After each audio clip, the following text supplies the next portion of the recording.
Baik, selamat siang semuanya. Bagaimana kabar hari ini? Siang, Bapak. Nah, pada pagi hari ini kita awali pembelajaran hari ini dengan berdoa sesuai keyakinan masing-masing agar ilmu yang kita dapatkan dapat bermanfaat. Nah, doa pada pertemuan kita hari ini akan dipimpin oleh saudara Habib. Silakan. Untuk mulai belajar kita hari ini ada lagi kita berdoa untuk masing-masing. Doa itu.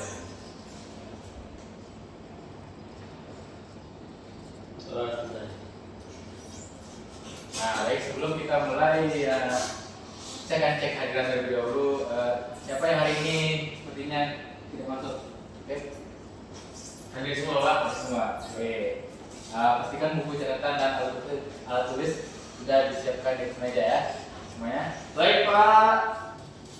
Baik. Pada pertemuan kali ini kita akan membahas salah satu babak terpenting dalam sejarah bangsa. Nah, yaitu perkembangan politik dan ekonomi pada bangsa Indonesia pada saat masa reformasi. Nah, minggu lalu kan kita sudah membahas tentang era Orde Baru di materi sebelumnya. Ini yang mengenai pembangunan ekonomi dan stabilitas politik yang dibangun selama 32 tahun. Nah, coba kalian ingat kembali. Apa pilar utama yang digunakan Orde Baru untuk mempertahankan kekuasaannya? Nah, minggu lalu kita sudah tuntas membahas mengenai era Orde Baru, khususnya mengenai pembangunan ekonomi dan stabilitas politik yang dibangun selama 32 tahun. Coba kalian ingat kembali pada materi sebelumnya. Apa pilar utama yang digunakan oleh Orde Baru untuk mempertahankan kekuasaannya yang bisa berdiri selama 32 tahun? Saudara Habib? Ini Pak, sentralisasi, Pak.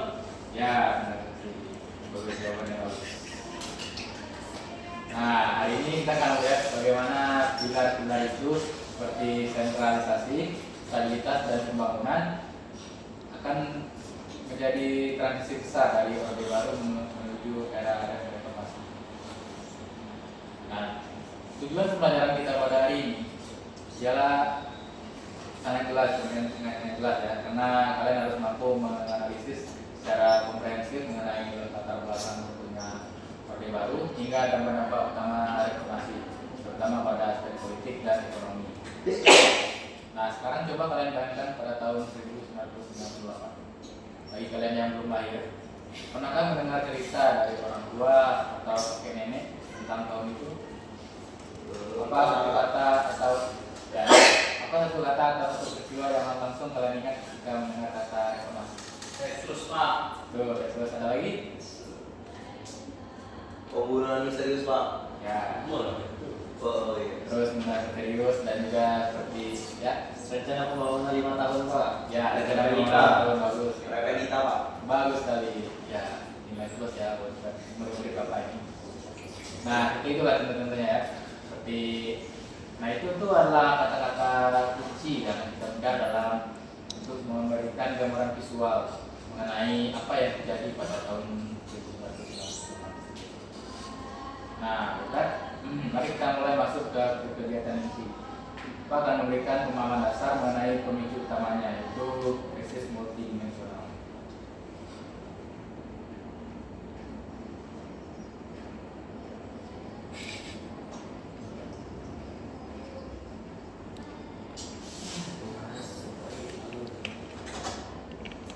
Nah, yang pertama tuh ada krisis ekonomi.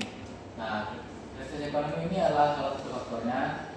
Itu tuh ini adalah pemicu yang paling terasa karena nilai tukar rupiah menjadi sangat anjlok.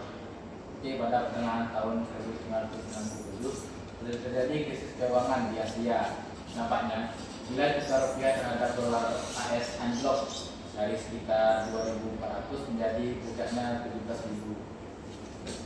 Karena ada seperti pembajakan massal yang mana banyak perusahaan Indonesia yang memiliki utang kepada perusahaan Amerika Serikat, harga kebutuhan yang naik dan kepercayaan internasional yang hilang kepada Indonesia. Jadi mereka tidak mau berinvestasi lagi kepada Indonesia.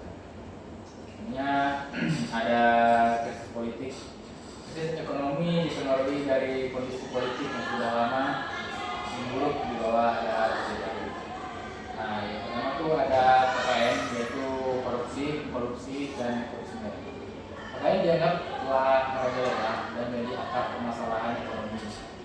Kekayaan negara banyak dikuasai oleh kelompok elit tertentu dan lingkaran keluarga penguasa yang menciptakan ketidakadilan dan inefisiensi sistem.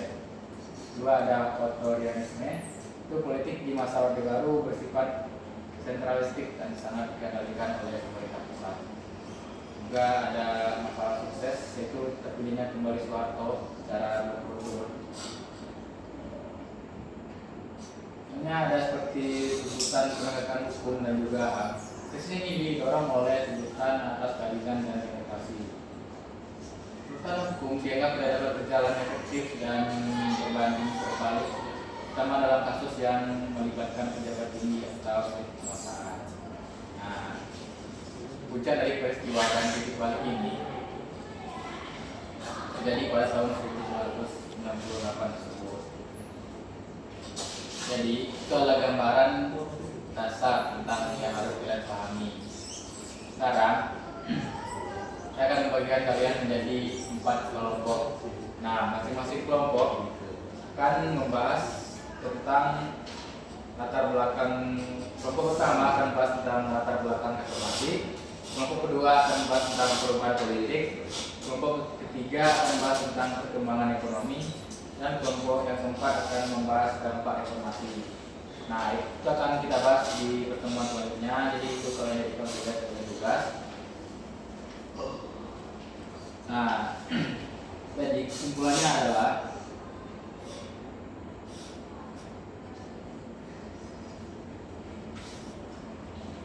puncak dari krisis multidimensional ini adalah tragedi Trisakti pada tahun 1998, di mana 4 mahasiswa tewas tertembak saat berdemonstrasi. Nah, peristiwa ini memicu kerusuhan dan penjarahan. Jadi pada Mei tahun 1998 yang luas, karena dari mahasiswa yang menduduki gedung DPR dan MPR juga didukung oleh desakan dari tokoh masyarakat dan politis, akhirnya memaksa Presiden Soeharto untuk mengundurkan diri pada tanggal 21 Mei 1998, yang mana mengakhiri era reformasi dan mulai era baru pada bangsa Indonesia. Pengunduran diri ini secara resmi menandakan berakhirnya era Orde Baru dan dimulainya era reformasi. Dapat tujuan untuk memperbaiki keseluruhan aspek berbangsa dan bernegara dan berekspresi. Nah, sekian pembelajaran kita pada hari ini. Materi berikutnya kita akan melanjutkan di kelompok yang sudah Bapak bagikan tadi. Kalian akan mempresentasikan dan kelompok lain memberikan tanggapan tentang materi-materi yang tadi sudah Bapak berikan. Nah, sebelum kita pulang, marilah kita karena kita mulainya dengan berdoa, jadi kita harus menutupnya juga dengan berdoa. Nah, jadi sebelum kita pulang, silakan Habib dipimpin doanya sebelum pulang. Sebelum kita mulai pembelajaran ini, ada baiknya berdoa menurut masing-masing.